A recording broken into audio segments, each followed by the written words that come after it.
warahmatullahi wabarakatuh. Perkenalkan, saya Eva Andayani, SPDI, guru PAI di SD Putra Bangsa Sababalau, Lampung Selatan. Sekaligus saya sebagai mahasiswa PPG dalam jabatan tahun 2024 Angkatan 2 di LPTK UIN Wali Songo Semarang. Pada kesempatan hari ini, Kamis 30 Januari 2025, saya akan melaksanakan ujian kinerja praktek pembelajaran secara luring di SD Putra Bangsa Sababalau, Lampung Selatan dengan materi pokok hati tentram dengan berperilaku baik. Berikut video uji kinerja saya. Selamat menyaksikan. Assalamualaikum. Waalaikumsalam. Hadir semua?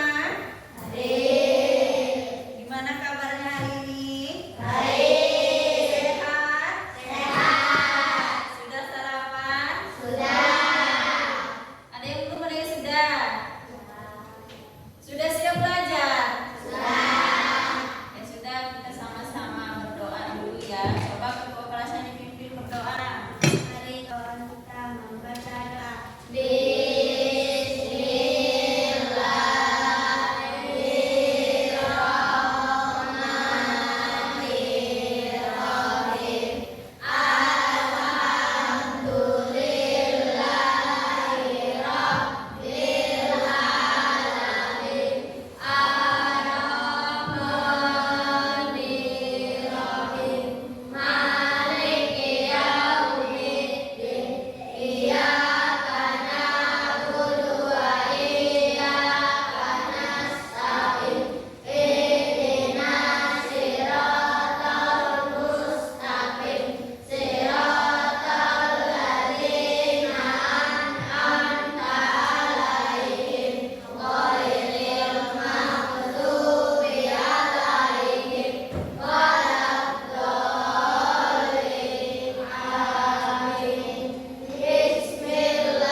Waalaikumsalam warahmatullahi wabarakatuh. Baik, hari ini kita akan belajar kembali tentang hati tentram dengan perilaku baik. Oke, disimak ya, kemudian dicatat. Hati tentram dengan perilaku baik. Dibuka bukunya.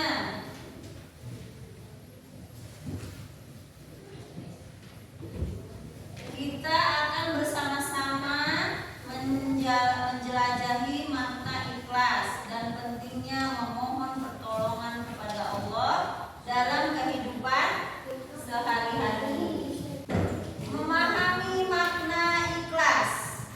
Ikhlas dalam Islam adalah kunci menuju hati yang tentram. Ikhlas berarti melakukan sesuatu dengan tulus hati karena Allah. Apa ikhlas? Melakukan sesuatu dengan tulus hanya karena Allah. Misalnya, contoh ikhlas.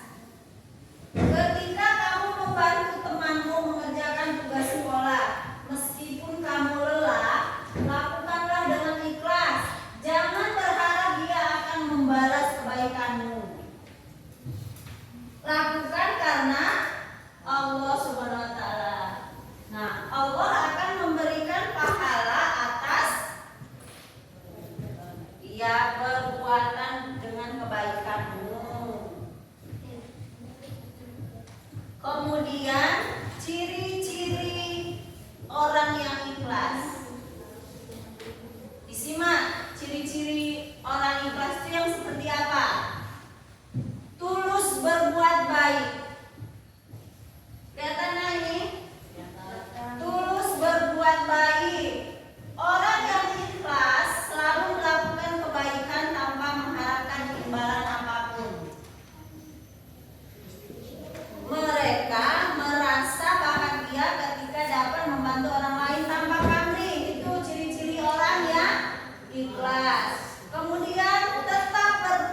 bersyukur. Nah, orang yang ikhlas selalu bersyukur atas apa yang Allah berikan, baik berupa nikmat maupun cobaan. Itu apa?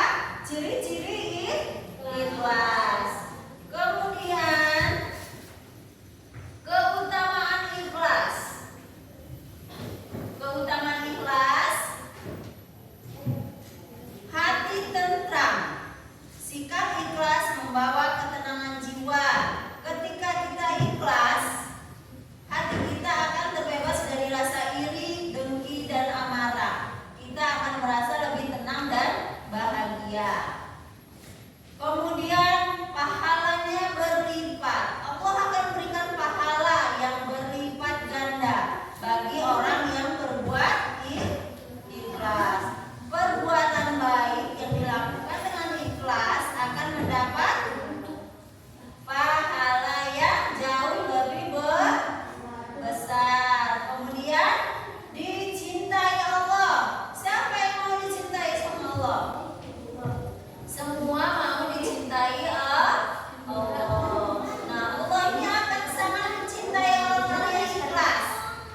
Jadi kita belajar ikhlas biar dicintai sama Allah ya. Pinter. Kemudian pentingnya mohon pertolongan kepada Allah. Coba dibaca, Bal. Kelihatan nggak, Bal? Ya, coba dibaca.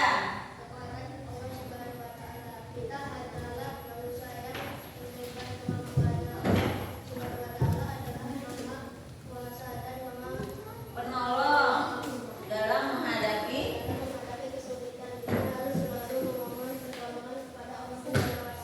Ya, pinter, Iqbal. Siapa lagi yang membaca hati tenang?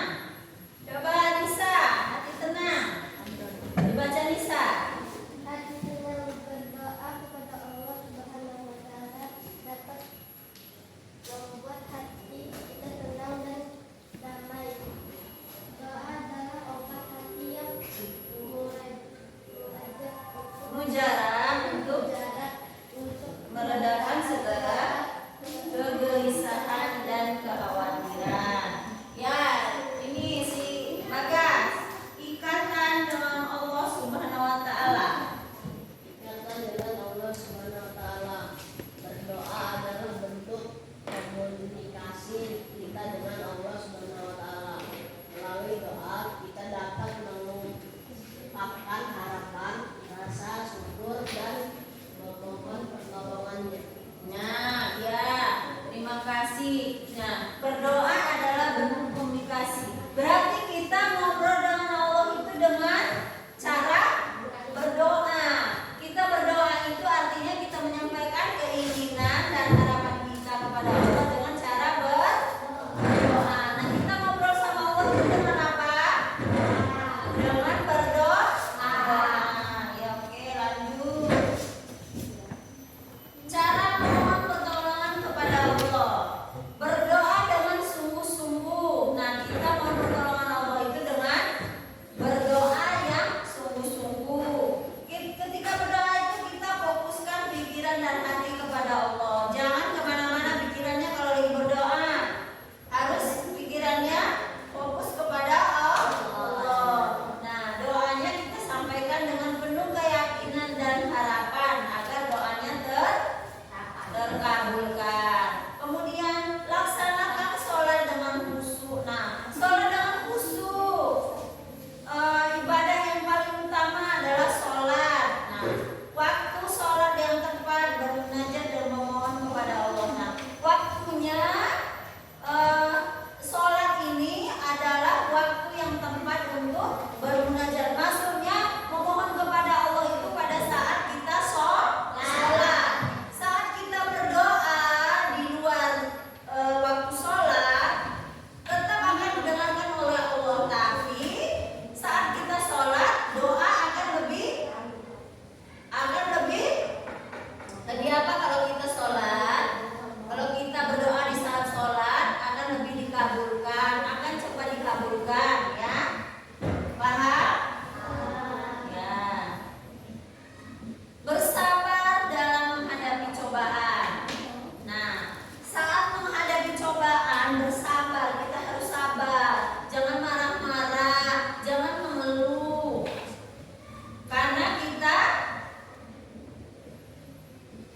jajan, hal-hal kayak gitu, nanti Allah akan sayang dan mencintai kita. Nah, saat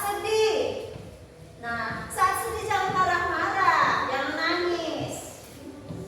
Kalau sedih, ya berdoa, ya Allah. Tak apa-apa kita nangis di depan Allah. Siapa yang udah pernah coba? Ya rasa menyesal pernah coba nangis di depan Allah. Cara menangis di depan Allah itu saat kita berdoa tuh menangis, mengadu sama Allah. Kan malu kan sudah gede nangis. Malu kan sudah gede nangis, dilihat temennya, dilihat tetangga, dilihat ibu sama bapak, kan malu. Nah, lebih baik nangisnya di depan Allah, berdoa setelah sholat tuh nangis di depan Allah itu malah kita dicintai sama Allah, kita dapat pahala juga, hati kita tenang, sudah nangis pasti tenang. Kalau nggak percaya coba praktikin nanti.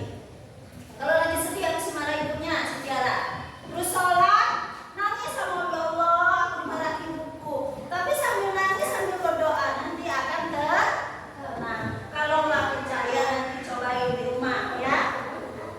Udah pernah belum Tiara? Udah? Nisa udah pernah? Belum? Oka?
Pertolongan Allah sangat penting, terutama saat kita menghadapi kesulitan. Contoh mohon pertolongan kepada Allah. Berdoa sebelum belajar supaya diberikan kemudahan. Berzikir atau mengucapkan bismillah sebelum memulai pekerjaan. Salat ketika merasa bingung atau sedih. Mohon pertolongan kepada manusia. Meminta teman membantu mengangkat benda yang berat. Meminta orang tua membantu menjelaskan pelajaran yang sulit. Meminta guru mengulang pelajaran jika belum paham. 3 contoh mohon pertolongan dengan baik kepada Allah. Berdoa dengan lurus dan penuh rasa syukur. Tidak memaksa Allah untuk mengabulkan doa sesuai keinginan kita. Selalu berusaha terlebih dahulu memberi perintah kepada sesama manusia. Mengucapkan kata-kata sopan seperti tolong atau mohon bantuannya. Menghormati orang yang kita minta pertolongan. Jangan memaksa jika orang lain tidak bisa membantu. Mengucapkan terima kasih setelah ditolong. Kesimpulan, memohon pertolongan adalah hal yang wajar, baik kepada Allah maupun sesama manusia. Namun kita harus melakukannya dengan cara yang sopan dan lurus. Allah selalu mendengar doa kita, tetapi kita juga harus berusaha terlebih dahulu sebelum meminta pertolongan. Ya, terima kasih kelompok 2. Sekarang kelompok 3. Bu Dewi berteman temannya dengar. Assalamualaikum warahmatullahi wabarakatuh. Waalaikumsalam warahmatullahi wabarakatuh. Kami dari kelompok 3 akan mempresentasikan hasil diskusi kami tentang cara menjaga hati agar tetap tentram. Hati yang tentram dapat dicapai dengan selalu berperilaku baik, sikap ikhlas, dan mendekatkan diri pada Allah. Dengan memiliki hati yang tentram, hidup akan lebih bahagia dan tentram. Oke, sekarang berenang kita lagu dulu ya. Nyanyi apa? 7? Ya, Ya, coba yuk mulai berenang dulu. Ada 7 kebiasaan anak-anak Indonesia hebat. Bangun tidur pagi dan beribadah, berolahraga, makan bergizi, gemar belajar, bermasyarakat, tidur cepat, beristirahat. Coba sekali lagi. Berenang ngantuk lagi, Adik. Ayo, sekali lagi. Ada 7 kebiasaan anak-anak Indonesia hebat. Bangun tidur pagi dan beribadah, berolahraga, makan bergizi, gemar belajar, bermasyarakat, tidur cepat, beristirahat. Ya, jadi harus tidur cepat. Jangan ngantuk kalau belajar. Nah, sekarang setelah dipresentasikan, siapa yang mau bertanya dari kelompok 1? Kelompok 1. Siapa yang mau bertanya? Kevin. Mau nanya ke kelompok berapa? Oh ya, yang kuat suaranya, Kevin. Kami dari kelompok 1 ingin bertanya di kelompok 2. Mengapa kita harus memohon pertolongan kepada Allah terlebih dahulu sebelum meminta kepada orang lain, dan bagaimana cara memohon pertolongan kepada Allah? Oke, coba lihat ceritanya. Mengapa kita harus memohon pertolongan kepada Allah terlebih dahulu sebelum meminta kepada orang lain? Dan bagaimana cara memohon pertolongan kepada Allah? Kelompok 2, silakan ditanggapi. Siapa yang mau menanggapi?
ketika membantu orang lain dan bagaimana cara